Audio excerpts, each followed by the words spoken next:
ফজরের নামাজ যারা পড়েন তারা সৌভাগ্যবান। 24 ঘন্টায় বাতাস আছে, দুপুর বিকাল সন্ধ্যা রাত বাতাস আছে। এখনো বাতাস আছে, কিন্তু বিকালের বাতাস যেরকম গায়ে লাগে এশারের বাতাস গায়ে। সত্যি করে একটা কথা বলেন তো, 24 ঘন্টার ভিতরে কোন টাইমের বাতাস সবচেয়ে বেশি মজা লাগে? আমি শুনি না, আরো জোরে। ফজরের নামাজটা পড়ে যখন মুসল্লি মসজিদ থেকে বের হয়, আকাশে সূর্য নাই, আলো আছে,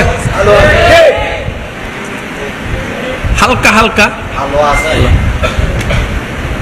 ওই আলোতে যে বাতাস শরীরে লাগে,